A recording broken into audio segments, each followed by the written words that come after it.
Well, thanks for having me. So I guess we'll just get started. So you can see the screen all right? Mhm. Well, as we said, this is going to be the printing for profit section of our Elegoo with her. And I think Frankie just pretty much covered this whole page here. So I'm a journalist. I was a mom blogger for about 12, 13 years.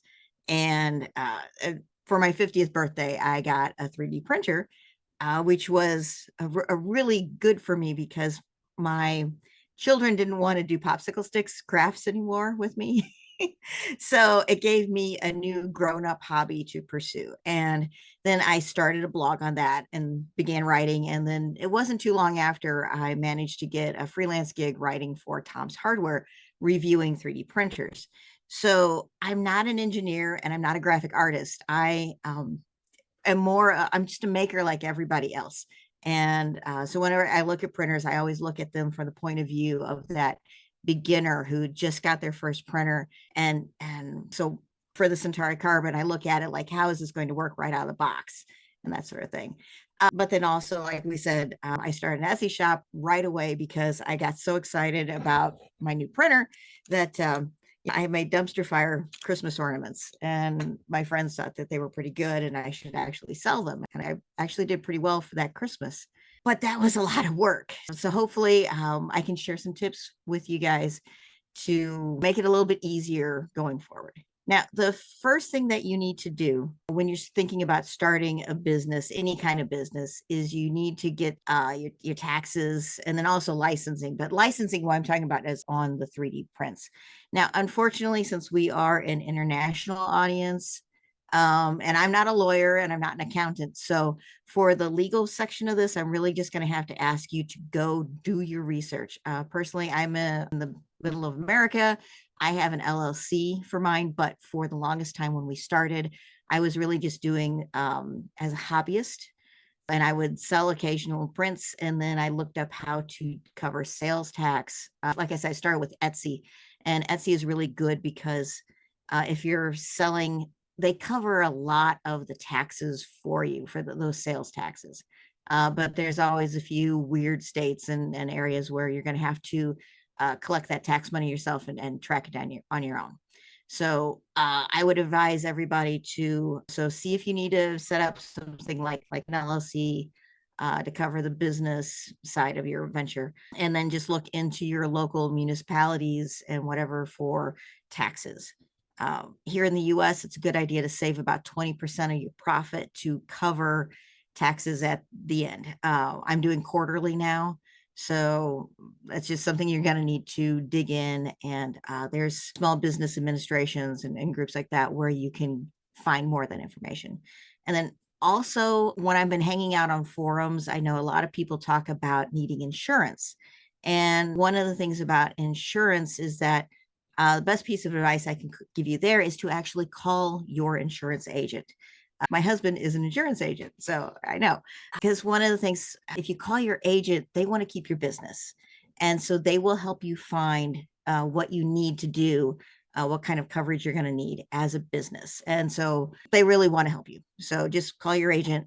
And then I would also advise you to maybe find Facebook groups in your local area to put your heads together and figure out some of these things about the legal and the taxes and stuff. So now on licensing, what I'm talking about here is that if you get into the business of selling 3D prints or making 3D prints that you bought from other people, you want to make sure that you get the commercial license and that you have permission to sell. And I know there's a lot of people who would say, oh, well, you're going to know because the community of 3D printers is actually not that big. And a lot of us, we hang out on social media, we hang out in forums. And when people see somebody at a vendor, a festival, a website, and they don't think that you have the license for their favorite artist, it gets back to them. So I would always say, do the right thing and get the commercial license. And if you're coming at this from the artist side, provide that commercial license. One more thing on the financial end of it is that you do want to get a business account at some point. Again, I started small, so I just had money coming in through PayPal. But it's a really good idea to go ahead and get a business checking account so that you can keep your money separate. So your business money separated from your personal accounts. Oh, and a word on PayPal. It's not a bank. So PayPal is really good, especially for international transactions. So I have sponsors who are not Americans, and so they are able to PayPal me money, and then PayPal takes a cut, and then I take it out of there and put it into my bank. PayPal is pretty good, but it's not as secure as a regular bank. And then the last bit on the financial side, I think that's the last bit here. You're going to need some way to take all kinds of payments. So if you're vending in person, you can't just do, well, these days, not as many people carry cash as they used to. So you need to be prepared to take credit cards, or Venmo is very popular. I personally have a Square reader. And those are, I recommend Square because it can cover all kinds of different credit cards and transactions. It works off of your phone. They'll set you up for free also, because you have the Square app on your phone and it can read a card. That way, there's also a card reader that you can put in. So you don't have to get an expensive setup. I think I picked up the Square reader for about $10 at Walmart. And I believe there is a way that you can actually request one for free.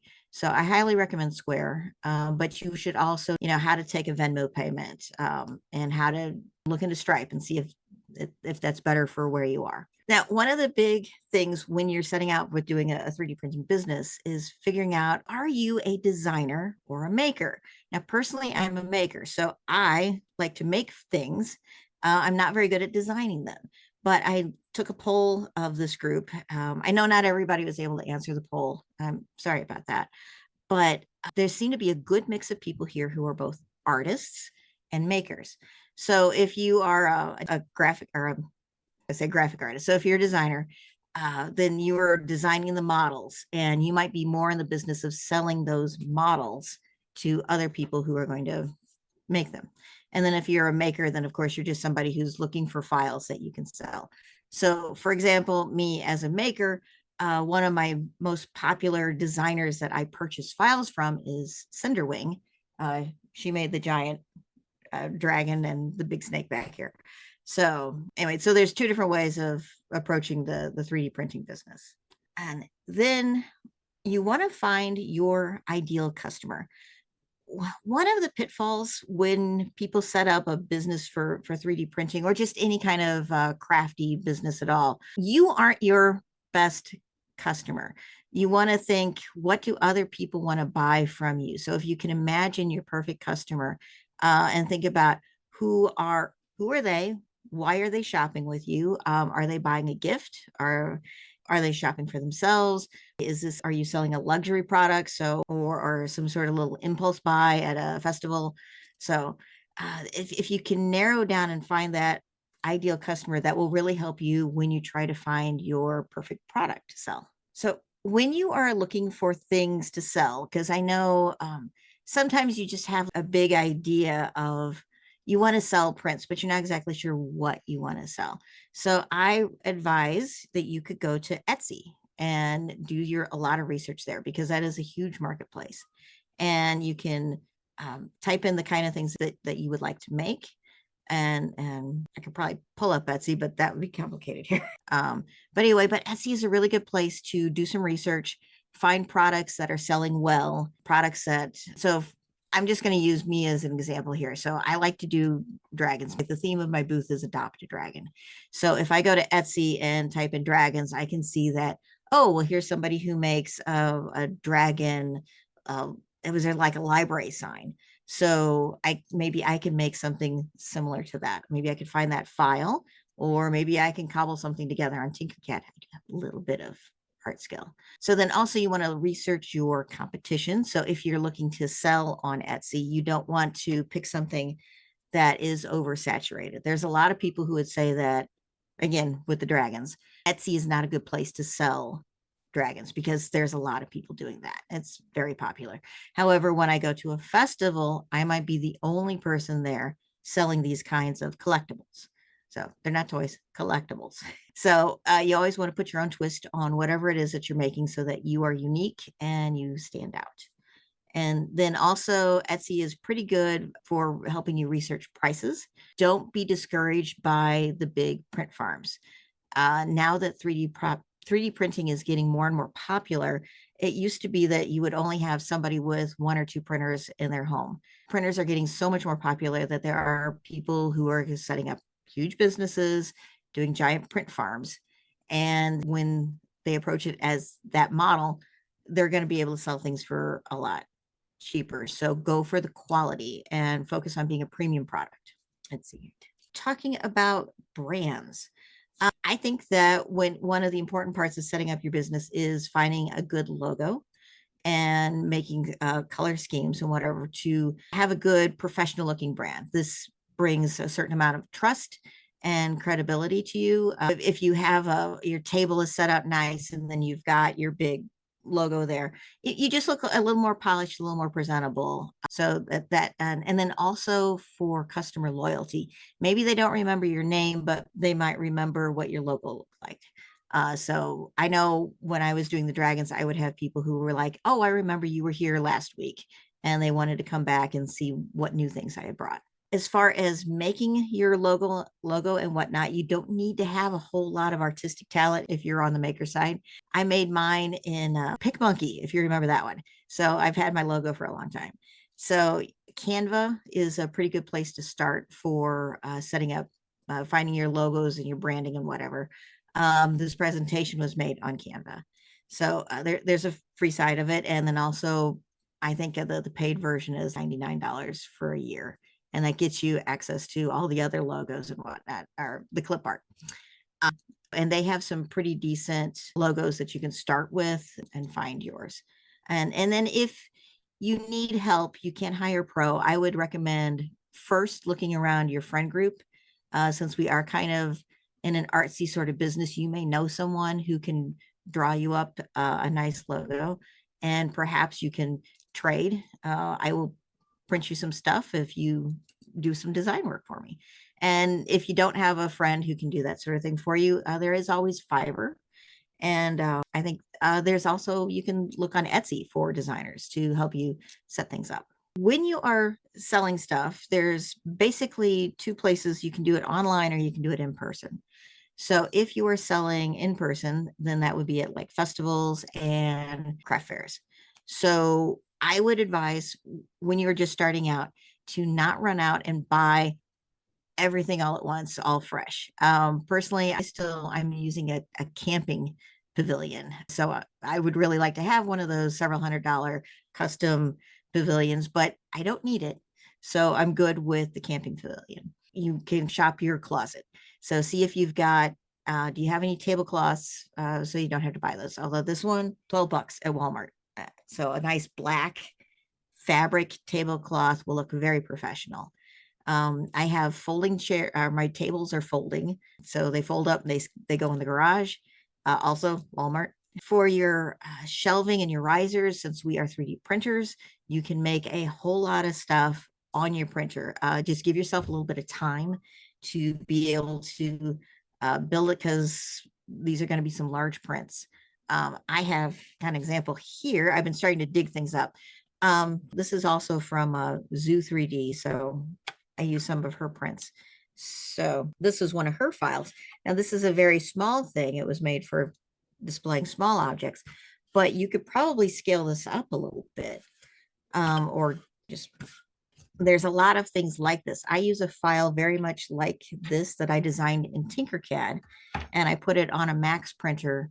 And then for shelves, we went to the hardware store and got 2x6s and then gave them a little bit of sanding, a little bit of stain. And those are being held up as risers using some big 3D printed sides like this. Also, if you are 3D printing stuff, if you think you're going to be doing your sales in the summertime in the sun, don't use PLA, because PLA will eventually melt. So you want to use something like PETG or ASA. And if you got a printer like this, you are all good to go on making your prints out of ASA, because this will handle it real nice with the enclosure. You can also go to thrift stores and find interesting display pieces there. I know a lot of people use baskets or bins that they found, flip them upside down. They make great presentation because the whole idea is when you're setting up your table, you want to add some height to your displays. You don't want to just lay everything out flat. So you want to be able that when someone is walking by, they see your stuff. Back here also, that I'll share the file with you guys later. This is a 3D printed rack. We made the sign there. Actually, I just made that this afternoon. But it hangs my dragons like that. If you're searching for something, look for a keychain rack because that's also popular with those. And then you can hang your prints off of that and it actually spins. So, and all 3D print. It took about it would probably take 2 days, I think, to print that. So you want to give yourself time to print. And also we did that in, I think, PETG carbon fiber. So if it's out in the sun, it'll be fine. Oh, another handy tip, since you're going to be burning through a lot of filament, making all of your wonderful things that you're going to be selling, those empty filament boxes are great for storage and you can cover them and you can use them as part of your display. So you can put things in them to take to your festival and then hide them under the tablecloth at height. So see the other thing, you need to have some business cards. I have a printed business card holder and I'm trying to remember which this might be keep I will find this if anybody recognizes her style. So there we go, Dragon's Den. I've joined up with a bunch of, if they make dragons, I probably joined their Patreon for at least a little bit to check them out. So this is great if you're into that. So business cards, again, from Canva. It's really handy. You make up your business card. There's a template on there, and then you tell it that you want to print them, and then they make them and mail them to you. So business cards are actually pretty good. You can throw them in your bags. Speaking of bags, really no need to get too crazy with them. These are oversized lunch bags, and you can make a stamp with your printer. These I managed to run through my laser printer. It didn't really like it, but it worked pretty good. And then on you're going to need some signage. So again, 3D printed signage. I have things like this made in Tinkercad. And then this was really, I was in a hurry, so I made it small.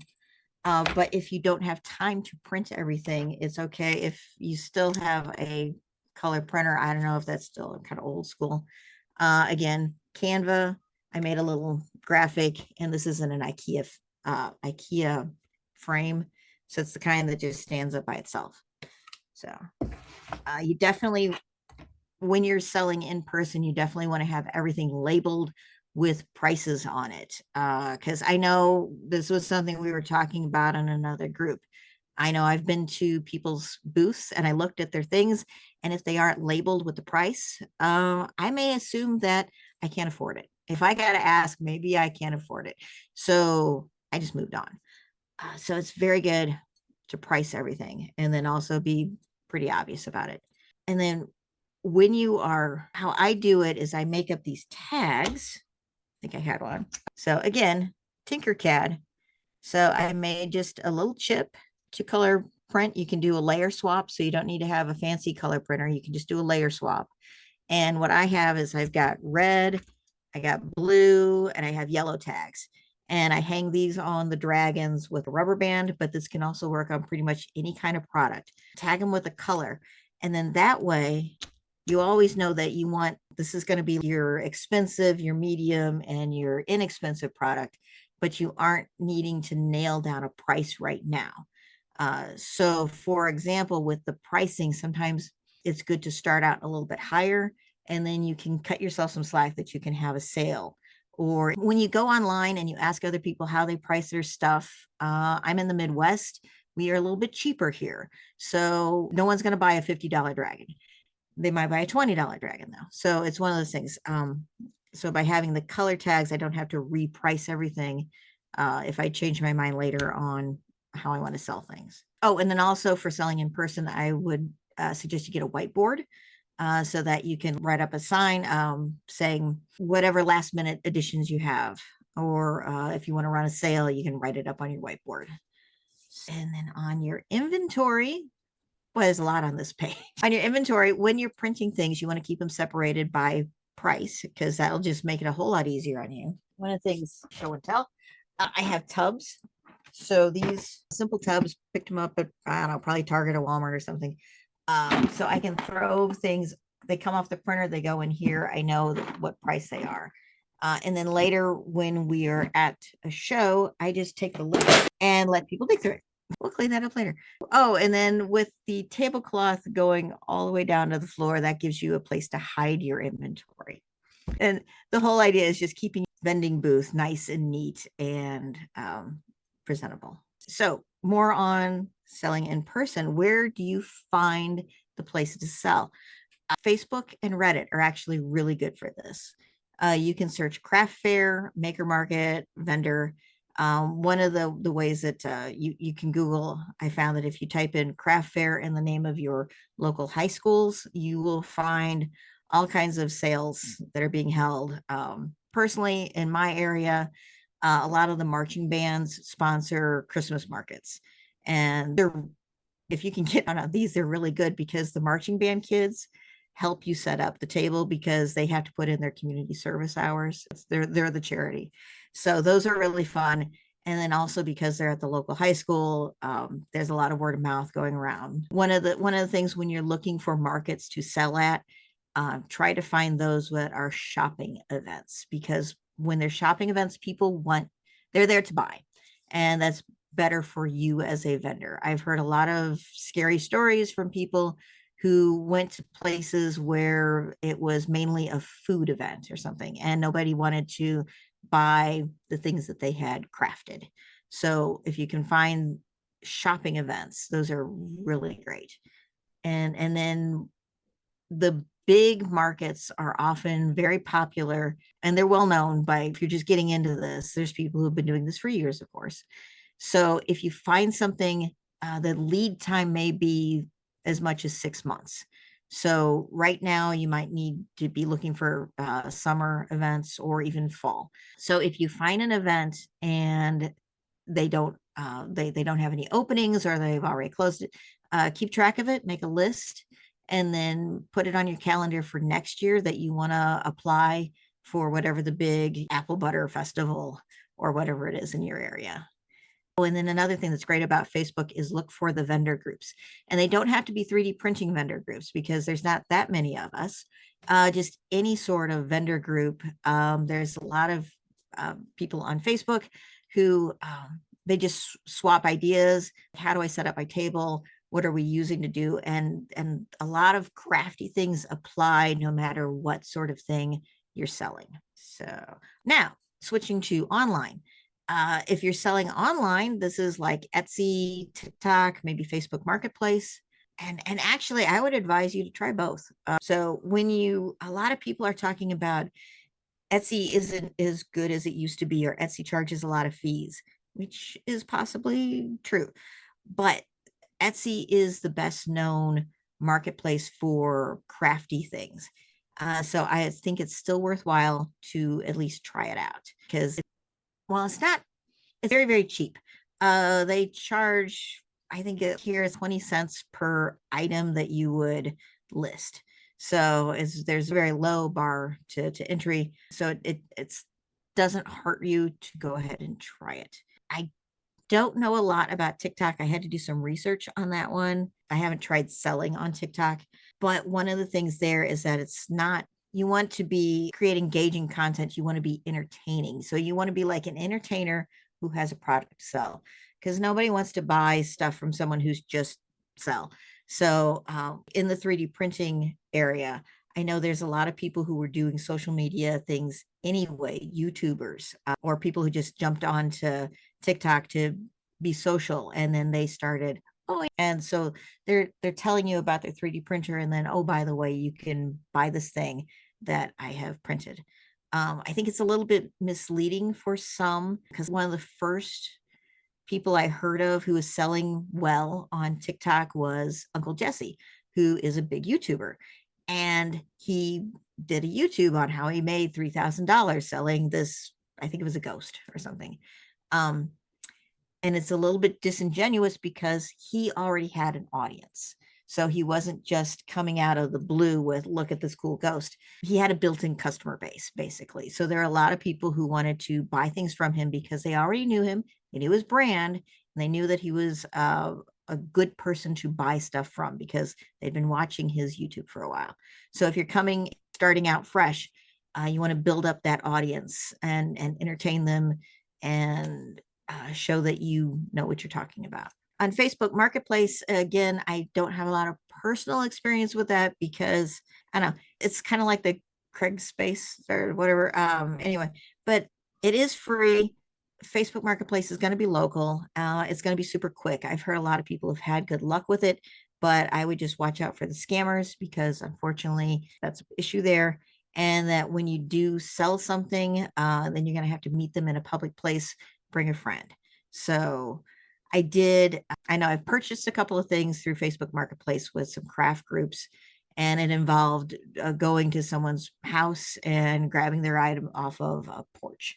So a lot of people who do this regularly, they will have their porch set up with a little drop box area, and they'll have maybe your item in a gift bag with your name on it. There's a bit of an honor system going on there because it's just sitting on the porch. I will tell you a fun story. I wanted to buy a candle that I saw on Facebook Marketplace. And so I drove down a goat track to get to this person's house. And there was a very scary dog in the yard. So it is what it is. So when you are doing, there you go, Ring cameras, definitely. If you're going to do Facebook Marketplace and you're going to do that kind of thing, the Ring camera is definitely a good idea. All right. So if you're doing business, you need to be on social media. So I think I hit on this before. Nobody wants to follow a used car salesman. When you are on social media, just be there to build a community, give them something that they want back. And then good sites for selling things, TikTok, Instagram, Facebook. But you don't need to build them all. If you're starting from scratch, you don't need to build them all up at once. Just pick one, what fits your vibe the best. If you're not a TikTok person, maybe you want to do Instagram. I know a bunch of guys who sell 3D printed Nerf items on Instagram. So YouTube is not necessarily a selling platform, but it is really good if you're trying to build authority, if you want to show your crafts, your process, and teach people.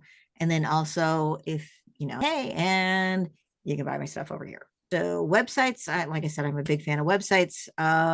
You don't necessarily want to rely on a website for selling your own stuff because, again, you need a name. So that's why Etsy is helpful because Etsy has the traffic.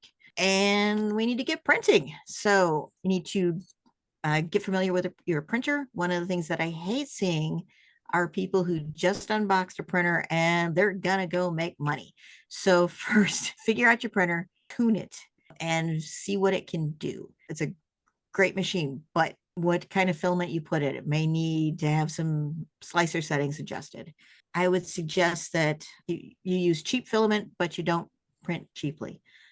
So if you've ever looked at pictures of things online and you can see the layer lines, it's not very appealing. Your print settings, use more walls, at least 3, and you don't need to go that heavy on the infill. There is, however, if you got really inexpensive filament, you don't mind burning a little extra, there's an interesting tip for in-person sales. If you make the item heavy, it feels like it has more quality. So when you print something and it's super duper light, then that feels very cheap.